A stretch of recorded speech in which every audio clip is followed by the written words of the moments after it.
Welcome to episode 8 of the CopTalk podcast. I'm, almost once again joined by Jim Lambert and Mark Lambert, authors of the book CopTalk. Jim, it sounds to me like you're not at the normal office today. That would be a negative, Brent. Coming to you live from Marysville, California. And are you just partying it up in Marysville, or is it like official business? It took so long to get a hold of Jim. I think it was because he was in his ballerina classes and he just got out and he's on his way home right now. No, actually, I drove all the way up here to find out if the city would mind Mark going, "Hello, Marysville." So you're saying we didn't get any. So go ahead. Go ahead, Mark. They Jim, said green light. We didn't get any requests for shout-outs, so that's going to have to hold until we get a request for a shout-out. And I'm thinking now that everyone in Marysville is waiting to hear it. But you did it very fine, Jim. I'm not even going to touch that one. You did it great. Let's hear it again. Okay, no, let's do not. the one next door. Do Yuba City, Mark. Let's see how Yuba City comes out. We got to wait till somebody from Yuba City contacts us. I'm also pretty sure that we already. Right now, they just. Oh man. They texted me. Yeah. Hey Jim, I'm not gonna stop. I'm not gonna stop until Mark does it. No, Jim, I hope you're not talking on your cell phone while you're driving, because we covered that one last week during our show. That's right. There's not a cop behind me. It's cool. Go ahead, Mark. I want to hear Yuba City. Come on.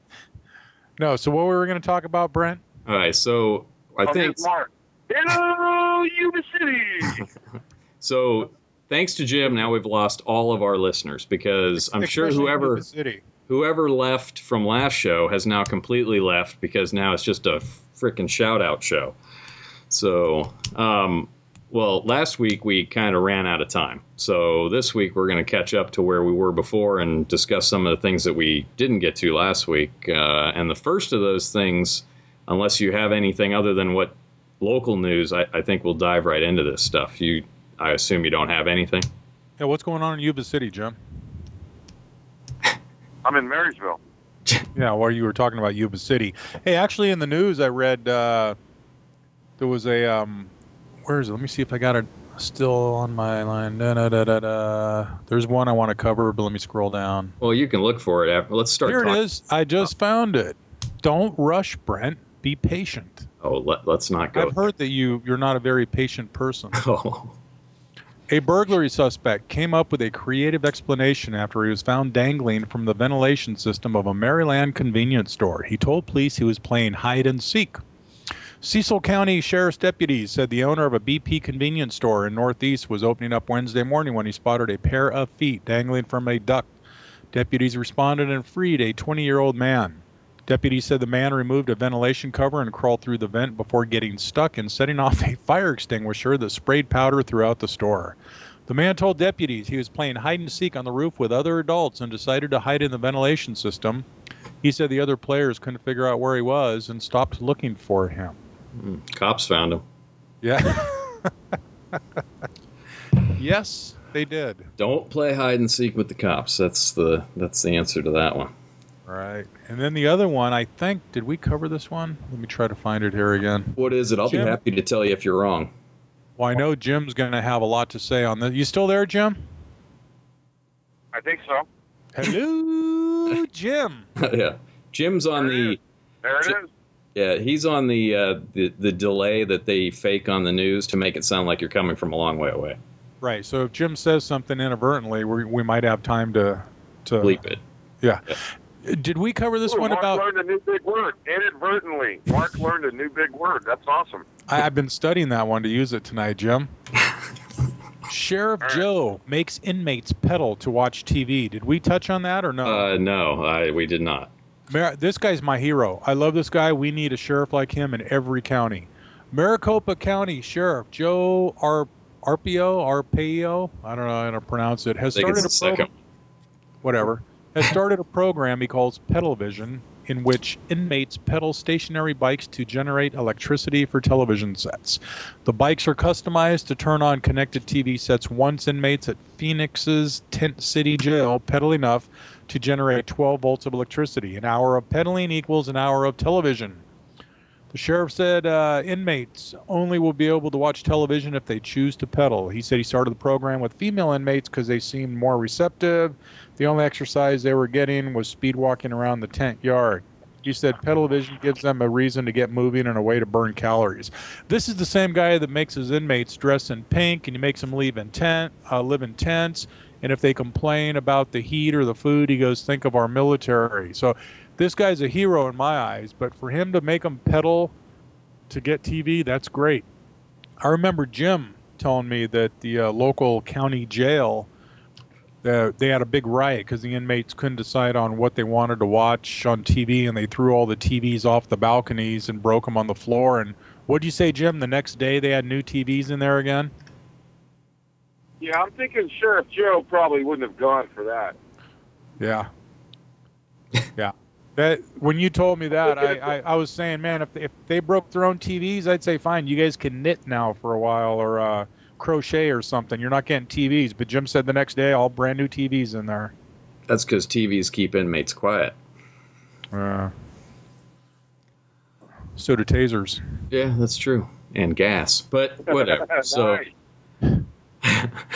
all right. So anything else, or you want to dive into the first semi-question? No, Jim's not very receptive to this tonight. He's like distant. He really is distant, isn't he? He's in Marysville. I'm driving. What, you can't talk and drive at the same time?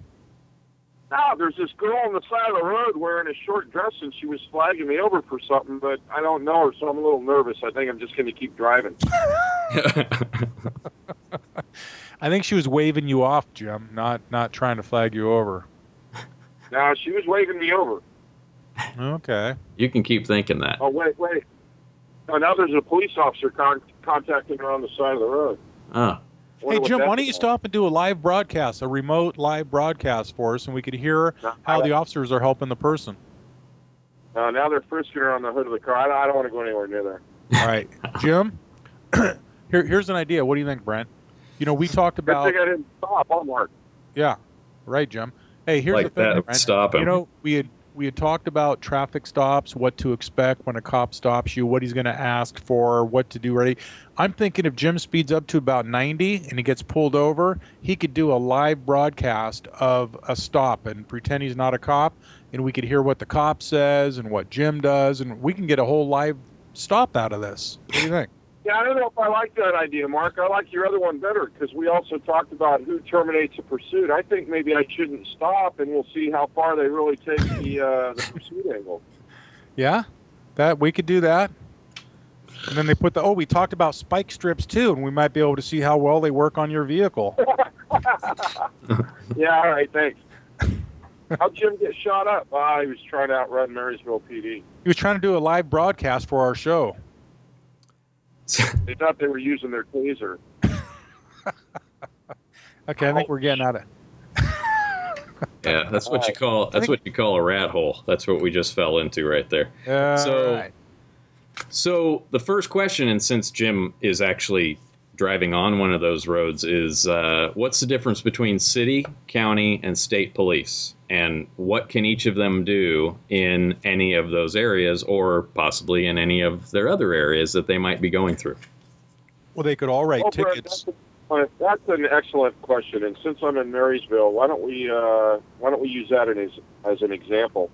Okay. Marysville is 3.5 square miles, and it is a city with a population of almost 13,000. And whatever happens in the confines of the city limits is handled by the city police department. Their main responsibility is to handle everything in the city itself, whether it be criminal, traffic, civil, anything. Now, on the outskirts of Marysville and in little pockets here and there, it's like any city, there's unincorporated areas, which is considered the county area. The county area around here is Yuba County, and I think Calaveras. It's bordered by 2 counties, but the sheriff's department handle all criminal matters and civil matters involving unincorporated areas of a county. Jim, who handles the traffic problems and incidents within the unincorporated areas? I was just getting to that, Mark. Thank you for interrupting me, but I know you can't go 30 seconds without hearing your voice. But anyway, see, I thought you just Mark, forgot. would you like to expand on that, Mark? No, I got nothing. Well, this girl's flagging me over again. I'm just go ahead and answer. Yeah. Do you keep driving by her? Is my question. Yeah, he keeps circling the block. Well, the cop left. I thought it was okay. You know. All right, Jim. Go ahead and finish what I interrupted. Wait. Hang on a minute. Brittany? Is that really your name? Brittany? No. That's not what you told the officer a couple minutes ago. All right, go ahead. I'm back. Watch out. She might be a guy. So. Doesn't look like a guy. Okay, so. Anyway. Continue. The traffic matters in an unincorporated area are handled by the highway patrol.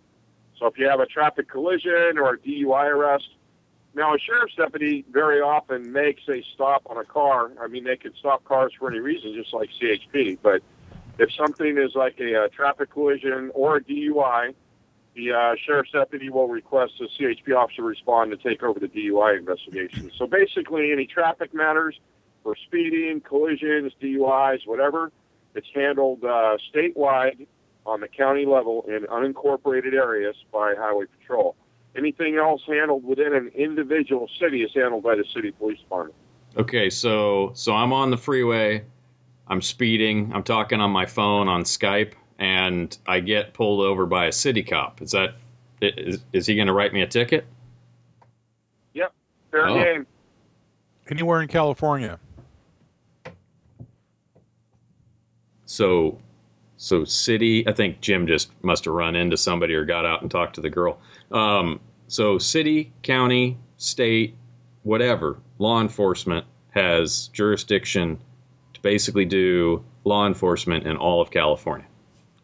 Right. I went down to training once in a canine car, and I was down in Los Angeles, and people would come flying up behind me on the freeway. And all of a sudden, they'd see the strange-looking police car. They never saw the colors or that city before, and they'd slow down and pace.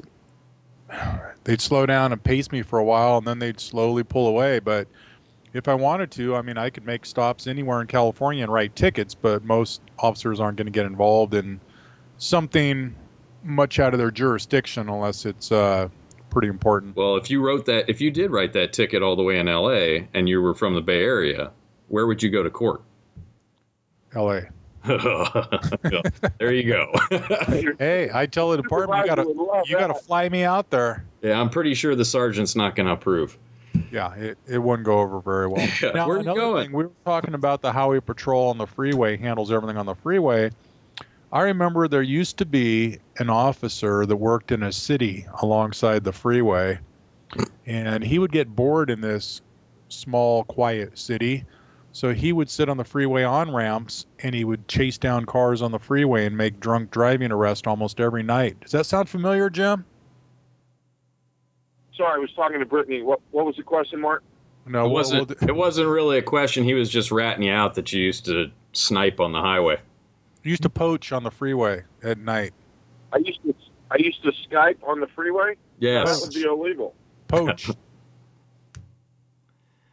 Yes.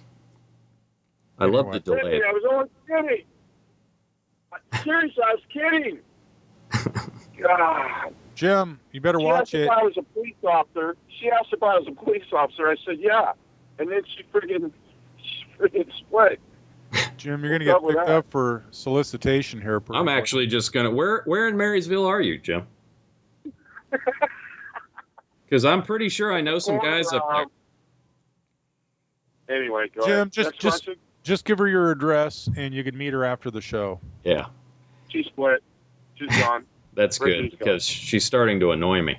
So... It might be like a Brit. She looked identical to Lady Gaga. Oh, God. We left her behind in the last show. That's what I was hoping, but apparently not. All right. That dream continues. Let's move on to the next question. Yeah, basically, any cops in California, they could write tickets throughout California. They have law enforcement authority throughout California. All right. So we covered it. The next one is going to be what happens if I miss my court date. Got a ticket. Whoops. Didn't go to court. Now what happens? Well, hey, let's say you got a $350 fine that you're looking at if you go there when you're supposed to, and if you miss that day, that fine's now going to be about $750 to $1,000. So, thinking you better be making that second court date with a good excuse as to why you missed the first one. And that's probably just for traffic. And if it's a misdemeanor conviction or something you're supposed to go to court for, that pisses off a judge, and he'll just sign his name to a warrant. You'll have a warrant out for your arrest. So when you're out, we cover this in our book. When you're out with your family for a night of pizza and bowling or something, and you got a brake light out, and an officer gets behind you, hits the lights, you pull over. He says, "Hey, I pulled you over. You got a brake light out." And you say, "Hey, I didn't know, officer." He goes, "Hey, I know that happens. You got your driver's license, registration, blah blah blah blah." Well, it was probably going to be a warning to fix your brake light. He finds this warrant in the system that you forgot to go to court for some little piddly misdemeanor thing, littering or something, and he finds this warrant, and all of a sudden you're getting taken out of the car and arrested in front of your kids and your family because you forgot to go to court, or you didn't think it was important enough to go to court. So if you piss the judge off and you don't go to court on your scheduled court date, you're going to have a warrant for your arrest. If you can't make a court date, you call the court. If you forgot about it and you remembered in a day or two, call the court, tell them what happened, see if you can get it scheduled for another date. But if you think it's just going to go away, it's not. Now, it's not just driving either. Say you're this nice girl, say like Brittany, nicely dressed, walking the boulevard on a little stroll, at a street corner, and an officer stops her for whatever reason and runs her name, and she's got the warrant. Well, now she's all dressed up for nothing. That's a terrible shame. I don't know what we should do about that. I think Jim ought to find her again and give her a ride home. Yeah, I don't think I'd get into that van. I mean, if she's smart, she shouldn't be riding with strangers. So. Well, I think right now she's looking for strangers from what it sounded like. Oh, I get it. Mm. I think I get it. Oh, is the light coming on now, Brent? Yeah. Light bulb coming on? I must be, I must live in my gated community because we don't get those types here. What kind of community did you say? Gated, yeah. Oh, okay. Yeah, that's because, as you guys give me flack about that all the time. I thought you said something else. Yes. You can think whatever you want, but it's not true. So, all right. So, miss my court date, show up with a good excuse, have it in writing. I'm dying, doctor's note, something that's actually legitimate. Go there, lie to the judge, prepare to pay a fine, and probably lose your case, right? Yeah, that's for traffic court. But, they would rather get notice beforehand than after. After you're rolling the dice, I don't know how much sympathy you're going to get. But first thing they're going to say is, well, what? Your right hand works. You can't pick up a phone and dial it and call the court. Your best course of action, if you absolutely cannot make a court date, is to call the court and to see if you can get the case extended or, another court date. I've been to many court cases where if they get it in time and enough prior notice, even when I've showed up to court, the judge will say, hey, this person had an emergency or they had to reschedule the court date. We received the request, in enough time, we're going to reschedule the court date. And they'll be happy to do that as long as you let them know in advance. But if you just miss it and you go, no big deal, what's going to happen? Well, what's going to happen. You're going to get arrested for it. See, now in traffic court, there's two sides to that coin because I just got spanked heavily at work for missing a court date, and usually I don't. I thought you were still talking about the Brittany incident. That's what he was hoping would happen. She was hot. Anyway, don't knock the gaga. Anyway, what was I saying now? Anyway, no, I missed court 2 weeks ago, and I got disciplined. I got put in my file because they absolutely do not tolerate either the judges or your department you miss in court. Now, mine was for a legitimate reason, but it doesn't matter in their eyes. I still got discipline. But for traffic court, if the officer does not show up in court, you're looking at your case being dismissed. You're going to be standing at the desk, and the judge is going to call out the officer's name, and he's going to smile at you and say, the officer's not here, case dismissed. I think we're going to cover part of that in your next question, right, Brent? Yeah. That is true. Do we want to... What's the next question? Oh, we want to do that? Okay, so last week we sort of hit on this a little bit, which was if I go to court and I decide I want to fight the ticket, what should I expect what should I expect after I say not guilty? Well, you'll have 2 court appearances. You'll have your arraignment, which you plead either guilty or not guilty. And if you plead not guilty, they'll set up your trial date. And you'll go to court. And like Jim says, when they call your name, if you go up there and you look around and the officer is not walking up anywhere, the judge will say, unless you have an objection, I'm going to dismiss your case. And believe it or not, I've heard people say, well, yes, Judge, I object. I'd like to state my side. I mean, people sometimes are stupid. But if the officer does not show up, your case is automatically dismissed. You don't have to say a word except thank you. But if the officer does show up, he'll walk up there. He'll be at what they call the plaintiff table. You will be at the defendant table. And the officer gets to go first. And he'll give his little spiel about what he saw, heard, whatever. And then it'll be your turn. And you could ask the officer any questions that you might have, and you give your side of the story.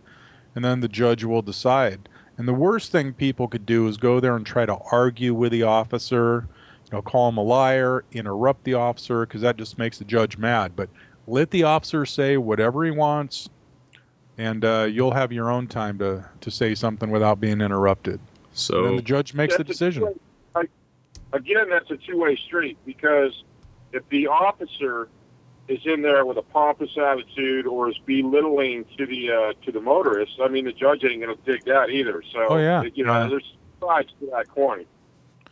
The best thing you could do is if you go to court, if it's for a stop sign ticket, go out to the area, take photos from like all 4 corners of the intersection, from where you were, from where you believe the officer was, if there's any bushes or obstructions in the way. Go prepared with your case. Go with pictures and diagrams and whatever. If you just go there with just your own word, that usually doesn't work very well. The judge likes to see the pictures and whatnot. If it's a speeding ticket, go online and find out about radar or laser. Find out, what kind of cases are being challenged and what cases are winning and losing with what excuses, and just do your research and do your homework and go to court armed with documentation, not armed.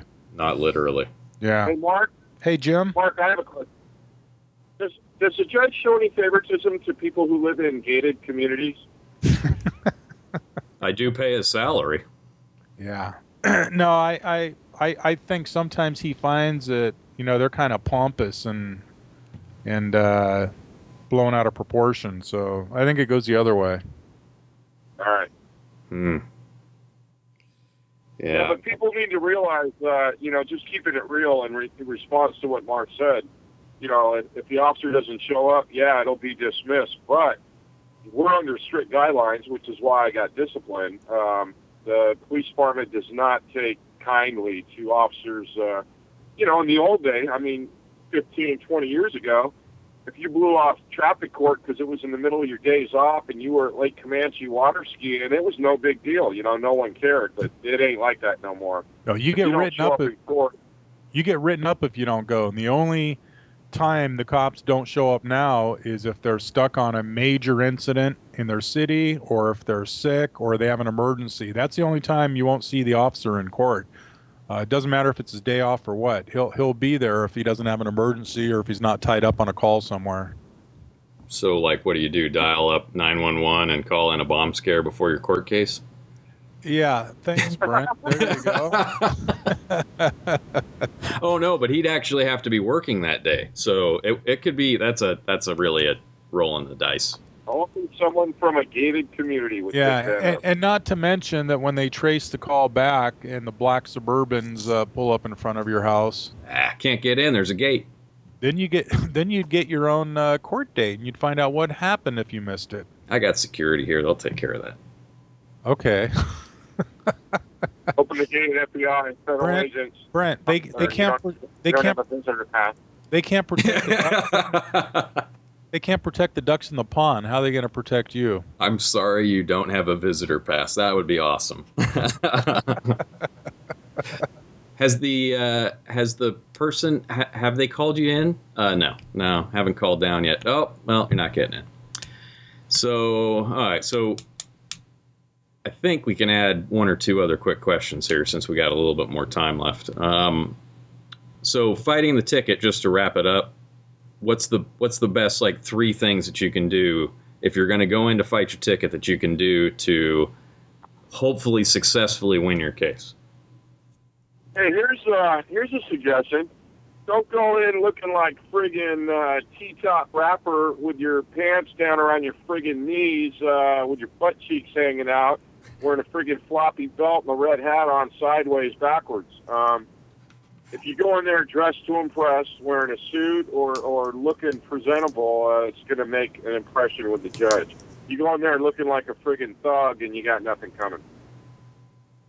And another thing is don't go in there, like I said, with attitude. I mean, people are interrupting the judge. They start yelling. They start calling the officer a liar. And that, I mean, then you'll see the judge side with the officer because the judge doesn't want to see that kind of conduct in his courtroom.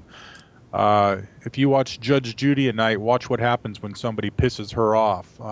While maybe not to that extent in a regular courtroom, you will see a judge get a little angry, and the bailiff may come over to you and say you need to settle down.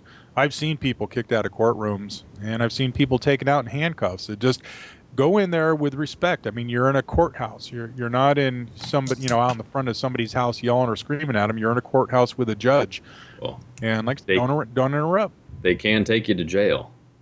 They can. Yeah, and if you don't want to piss the judge off, make sure you turn your cell phone off before you go in there. They take cell phones now. There's usually signs in there. If your cell phone goes off, the bailiff puts her hand out, and you got to give them your cell phone. Yeah, there'd be a riot. Yeah, so dress to impress.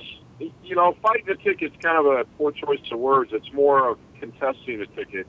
But dress to impress. Go in there and be respectful, not only towards the judge, but towards the officer. And officers make mistakes just like anybody else.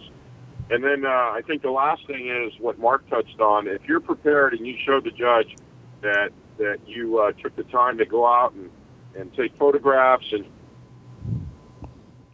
Oh, he's gone. He's gone. So hey, I'll finish for him. All you have to do in traffic, especially traffic court, is plant a seed of doubt in the judge's mind. If there's any kind of doubt, maybe the radar did this or that, or maybe the officer didn't check it like he's supposed to. Maybe there was an obstruction in the way when the officer, was watching the stop sign. All you have to do is prove some kind of doubt there, and more than likely the judge will either dismiss the case, or the judge, another option he'll do is he'll take it under consideration or submission. He'll take it under submission, which means the next day or that day later on, he will actually go out, he or she will actually go out there and maybe take a look at the area and look at your evidence in the courtroom. He may go out to the intersection, take a look at the intersection, but he'll take it under submission, and then he'll notify you of the decision by mail. But all you got to do is plant that little, seed of doubt there, and you got a really good chance of winning your case. I think Jim covered quite a topic in our book about that. Yeah. And what's our book called, Brent? That would be CopTalk, sort of like this podcast. Yes, and all the info is on CopTalk.info to check us out more about the books. And Jim Lambert, he's calling us back. Should we answer or should we decline? I believe you're going to have to answer it. So you sure? Yep. So can you hear us or what? I can. Okay, good. So we'll take it from right here. We covered up. I said we didn't cover nothing up.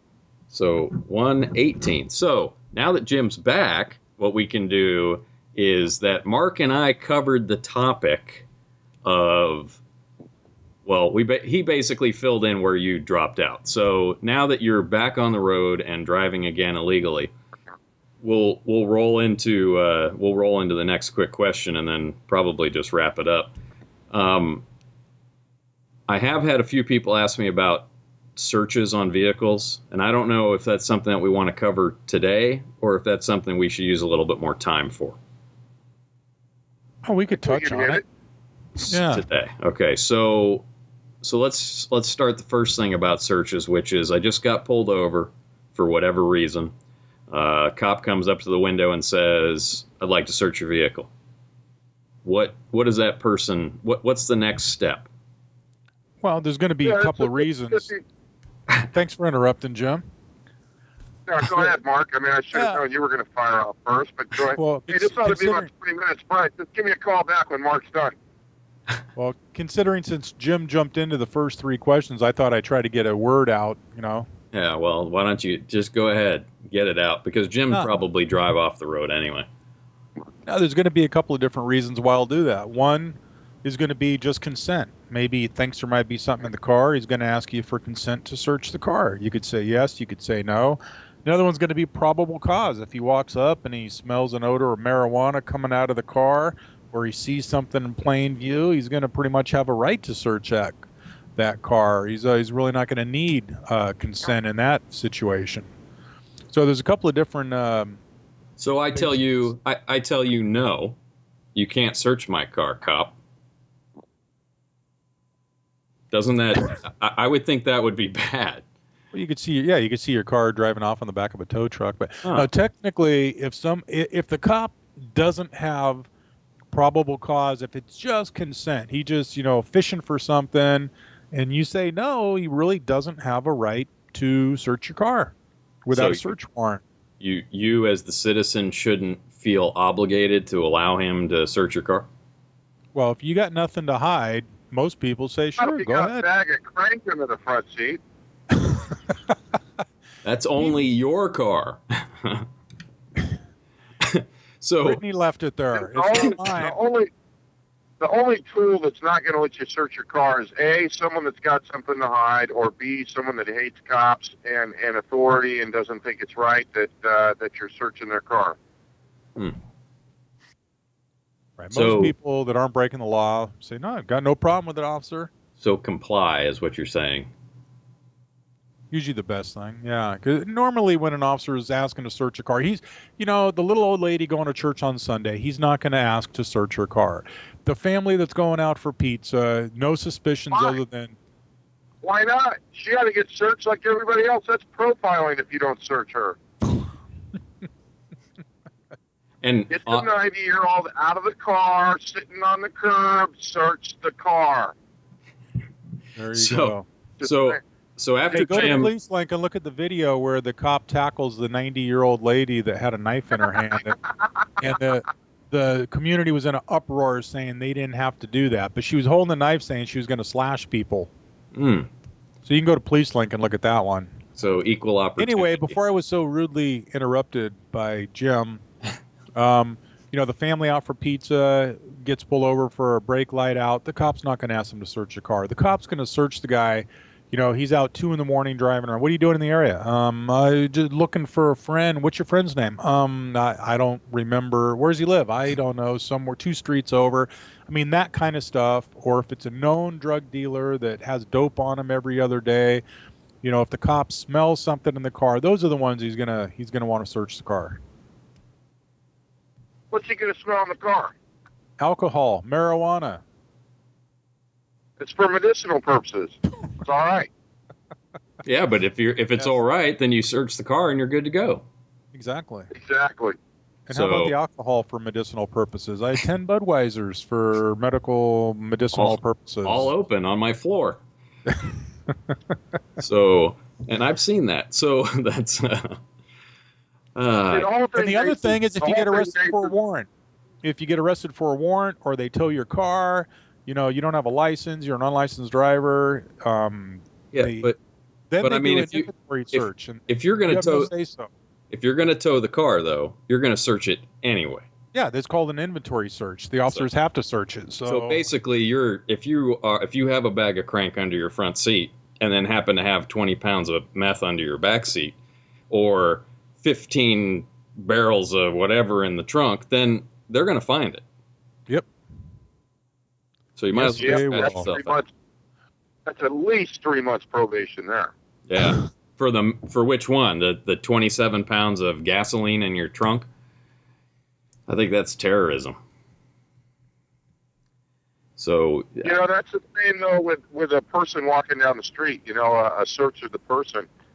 If you're just driving down the street and you see some guy walking down, even if it's late at night, and you really don't have any probable cause to contact him, and you pull up next to him and say, "Hey, what are you doing out? What's your name? Where do you live?" The guy really doesn't have any obligation to talk to you. Now, if this dude matches the description of maybe a person that's been identified doing multiple commercial burglaries in the area, and he's in the area at the date and time, when this pattern's taking place, then the officer does have a right to stop him and FI him, and in the course of doing that, search him for the officer's own safety. Right. But so if you're just driving by and want to stop someone, it's the same thing as with the vehicle search. It's consensual. right. And if the vehicle driver says, "No, I don't want you to search my car," unless you get real creative real quick and you've got something else to fall back on, you got to let it go. So you're saying late at night in a high crime area or something, an officer, if they stop somebody and they say, "Hey, I saw a bulge in his waistband. People are known to carry guns in their waistbands. I searched them for my own safety, blah, blah, blah." He could probably get away with that. But if he just stops some guy for no reason, says, "Hey, I'm going to search you," the guy says, "No, you ain't search. What did I do? You have no right to search me." And if the cop searches him anyway against the guy's, will, the cop could find a bag of dope in his pocket, heroin in his back pocket, a gun in his in an anchor holster, a gun strapped to his chest. All that's going to get thrown out in court because the search is going to be bad. Yep. It's funny though, even when you're off duty, you kind of size people up like that. Like when I saw Brittany, the first thing I did was look for a bulge, and there wasn't one, so I felt relatively safe in contacting her. Yeah, I'm sure with a short skirt there, Jim, you felt real safe. Yeah, leave it to Jim to drag the show right down. So off in town. This is busy. Were those sirens I heard? Yeah. They're behind Jim. Yeah. Oh well. Stop the work up here. Was Brittany in the back seat? No, I'm not driving anymore. She directed me to some parking lot of like Comfort Suites or something. I'm waiting. Do they rent rooms by the hour? That's my question. Next week we'll have to do a section on 647B and nuisances in your neighborhood to kind of explain. Well, I don't think everybody listening knows what that is, Jim. Either just Jim. I don't know what it is either. I just pulled the number out of a hat. Well, everybody, here's your test for next week. Go grab a penal code and look up 647B, and you'll know what Jim's talking about. Or if you just take the hint that Jim's been referring to all along the show with Brittany, you probably know what that is. It's how Jim dates. Hey, man, just because she's walking the street doesn't mean she's a streetwalker. Or don't give away the answer or anything. Okay. So, no, the little tips like asking you if you're a cop and going to the motel that rents by the minute, none of that are little clues there. Dude, little tip. She wanted $160 for a tip. That ain't no little tip. Oh, that's pretty cheap, technically. So, let's see. So, the last question that I have for this week is... Is 160 too much? And I'm going to have to say it is. The answer to that is if you're paying 160, you're going to need protection. So... You should always protect your device, but go ahead. Yes. For 160, I hope she provides it. Yeah, there's... Anyway. I'll send you guys an article. I don't know what you guys are talking about. I was driving on Highway 160, and you guys, your minds are in the gutter. I'm a little offended. Yeah. I think at this point, all of our listeners know that that's not true. So my friend just got arrested because he was trying to date a hooker, and what can I do? Jim? Well, it's kind of funny because, a friend will bail you out of jail for something like that, but your best friend will be sitting right next to you in the intake area going, man, she was hot. We got to do that again. Yeah. Okay. So now what you're saying is that both you and some other friend of mine are in jail and they are arrested. And now what do I do to get both of you guys out? They'll call you on the phone and say, "Hey, man, my bail's $500, $5,000, $25,000. Call my mom, see if she'll put her house up through the bondsman, and get me out of here." And is that the only way, or they can just wait till whatever? Well, if they're going to bail out, say somebody's bail is $20,000. Wait before you get all? Why don't you just explain the process real quick from the arrest to take them to jail to booking? Because I don't think a lot of people are going to know all the other stuff that we already know. Well, they probably don't want to know if they're law-abiding citizens. But if you get booked in jail for a crime, if it's a misdemeanor crime, usually the officer will just cite release you on the street. Say you get arrested for vandalism or petty theft or some misdemeanor crime. Picking up Brittany. Yeah. Yeah, exactly. Dude, she was hot, Lady Gaga. But anyway, a misdemeanor crime, basically you're going to be cite released from the jail on a court date. You're either going to be cite released on the street from the officer, or if he thinks you need to be booked at the county jail, you'll be booked into the county jail and you'll be cite released without having to post any bail. Book means the paperwork, the fingerprints, the taking your photo, and all that. That's what booking means. Right. Okay. So now, if you're arrested and booked on a felony, there's usually a minimum of like $5,000 bail and upward, depending on the severity of the crime.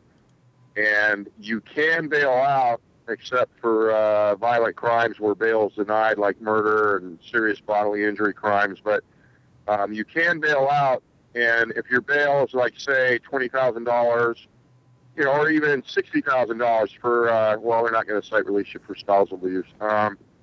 Say you're booked in a felony for $20,000, a bail bondsman is going to charge you 10% of that. So you're going to call every relative every friend that owes you money, anybody you can, and you're going to try and come up with $2,000 to give the bail bondsman, and that money is gone. It's history. You're never going to see it again. It's costing you $2,000 to get out of jail. And the bail bondsman's putting up the rest of the money that you're going to be showing up in court on your court date when you get released. Now, and you got to put up collateral.